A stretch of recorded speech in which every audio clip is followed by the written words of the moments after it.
Jesus cried with a loud voice.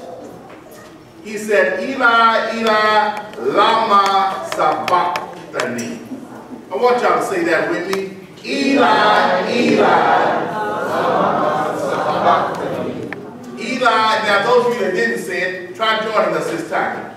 Eli, Eli, lama sabachthani. Because there are many times that you have said the very same thing that Jesus said on Calvary.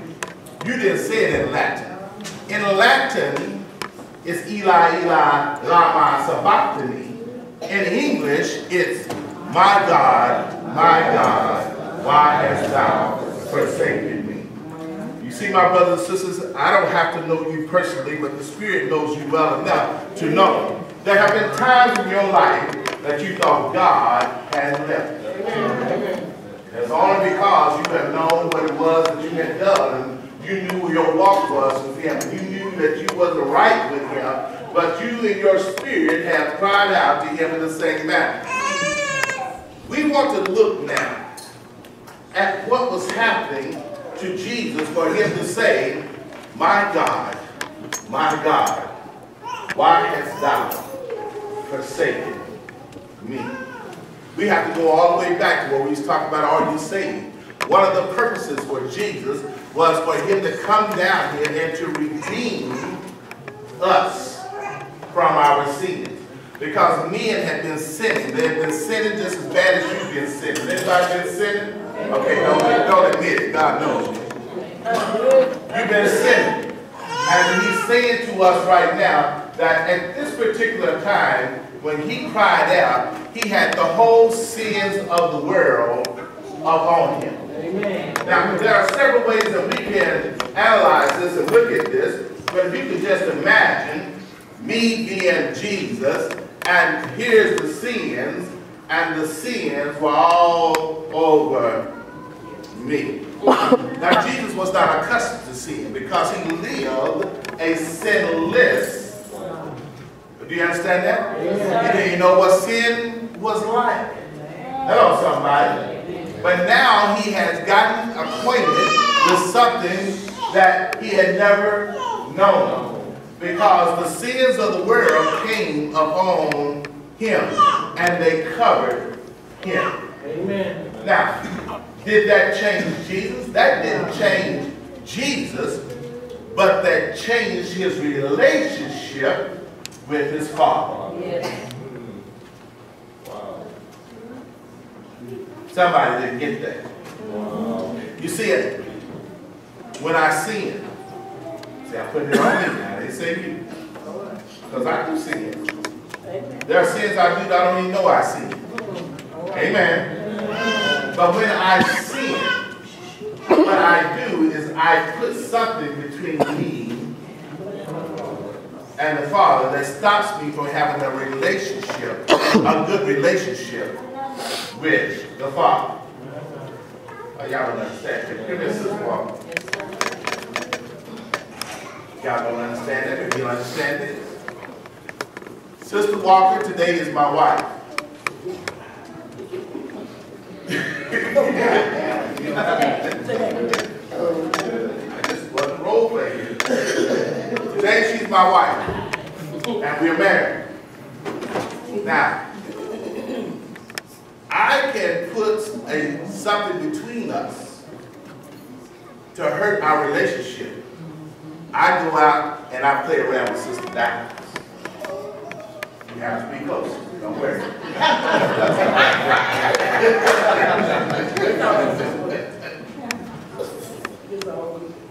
Now I go out and I play around with Sister Diamond and we get it on. She got that Al Green at her house. You know what Al Green do to you? I ain't like y'all forgot.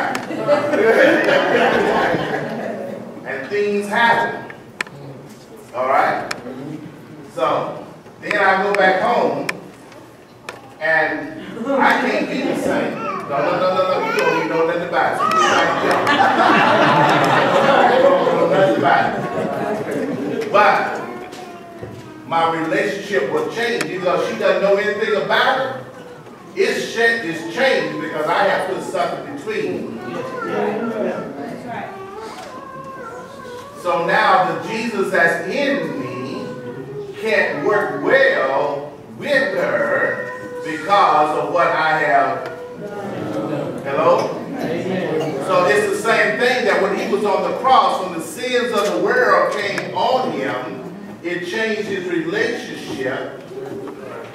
Now, just like I'm the same person, I just have done something that has separated me from the one I'm trying to be with. Y'all got this part. Y'all get there. Wonder why y'all getting that so well.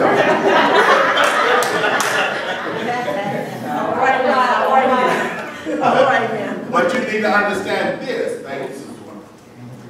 You have to understand this, that when the sins came up on him, he wasn't the same. And so his father was still there. His father was still watching because it was still dark. And he had let the world know something wasn't right here. Things wasn't going on right. But Jesus felt as though that his father had left him. And I get emotional at that particular time because when I think about it, what he must have been feeling. How many of you have ever felt guilt? I want to see your hands. Okay, so that way I want to make sure that I can relate. When guilt comes over you, it's a feeling that you don't know what to do with. You don't know how to work with guilt.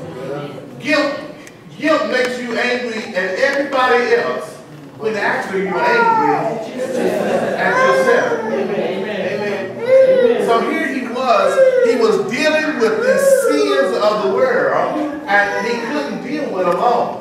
Because between this time frame, when he had said that, he says, "My God, why hast thou forsaken me?" He couldn't deal with being in a sinful nature that long, in the midst of sin. Now that should be you and I today. You need to understand, just like Jesus on Calvary couldn't deal with this sin that long, the Jesus that's inside you can't deal with the sin that you're letting come out of you that long. All right now. Come on, man. Somebody here know you got some sin in you. Somebody here know you got some no good. Amen. Amen. All right now. Amen. Maybe it's not no good, maybe it's just bad. Or maybe it's just a no good bad. You know that there's something inside you, but what you have to also understand that there is a God within you. You've accepted the Lord in your life.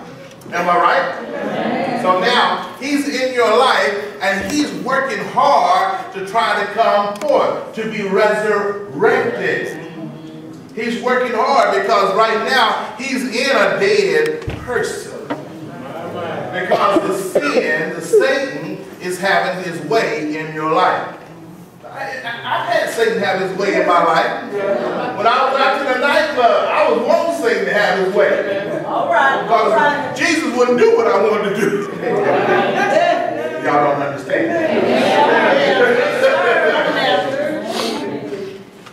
See, when Satan has his way in our life, for some reason we think, oh man, that's fun.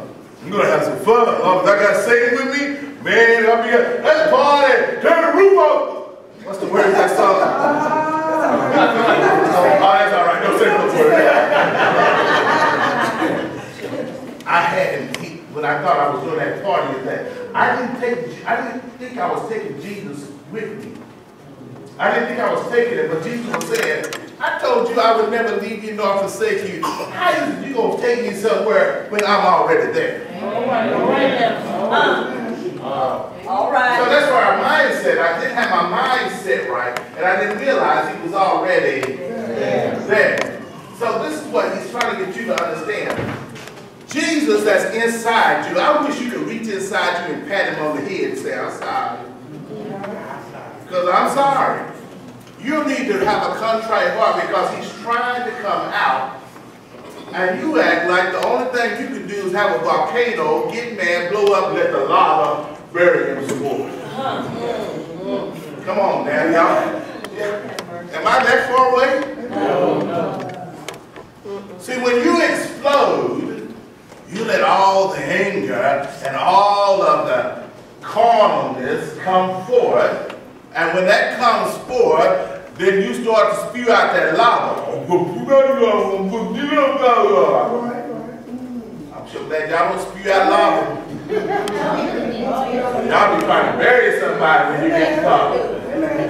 Are you with me? You seeing this? So this is what he's trying to say. He says, look, Jesus on Calvary had to deal with the undealable. To him, that sin was unbearable. He took on the sins of the world because that's what his Father's deal was, because somebody was going to have to pay the price for the sins. And the only price that the Father was going to accept was a death. Hello? Amen. A physical death. That was the only price that was going to be acceptable. And I'm so thankful that God, the Father, decided to let one death be enough.